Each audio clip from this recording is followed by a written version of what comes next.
इस कहानी का शीर्षक है किसान की घड़ी। एक बार एक किसान की घड़ी कहीं खो गई। वैसे तो वह घड़ी कीमती नहीं थी, पर किसान उससे भावनात्मक रूप से जुड़ा हुआ था और किसी भी तरह वह उसे वापस पाना चाहता था। उसने खुद भी घड़ी को खोजने में बहुत प्रयास किया। कभी कमरे में खोजता तो कभी खेतों में चारों ओर घूम घूम कर ढूंढा, लेकिन तमाम कोशिशों के बाद भी उसे घड़ी नहीं मिली। उसने निश्चय किया कि वो इस काम में अपने बच्चों की मदद लेगा।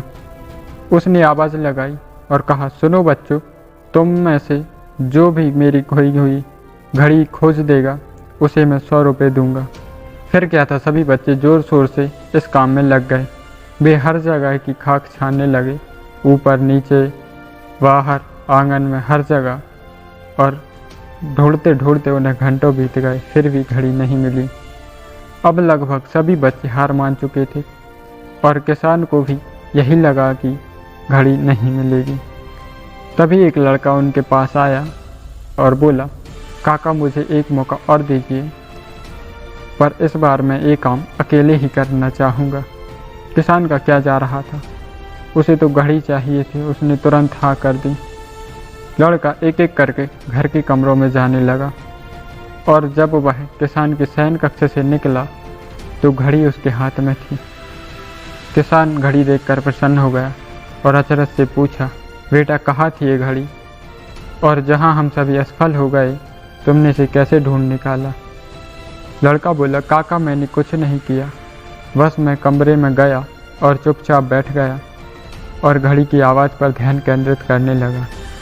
कमरे में शांति होने के कारण मुझे घड़ी की टिक टिक सुनाई दी, जिससे मैंने उसकी दिशा का अंदाज़ा लगाया और अलमारी के पीछे गिरी हुई ये घड़ी खोज निकाली। तो दोस्तों, जिस तरह कमरे की शांति घड़ी ढूंढने में मददगार साबित हुई, उसी प्रकार मन की शांति हमें जीवन की ज़रूरी चीज़ें समझने में मददगार होती हैं। हर दिन हमें अपने लिए थोड़ा वक्त निकालना चाहिए, जिसमें हम बिल्कुल अकेले हों और हम शांति से बैठकर खुद से बात कर सकें और अपने भीतर की आवाज़ को सुन सकें। तभी हम लाइफ को अच्छे ढंग से जी पाएंगे और अपने लक्ष्य को प्राप्त कर पाएंगे और सफलता हासिल कर पाएंगे।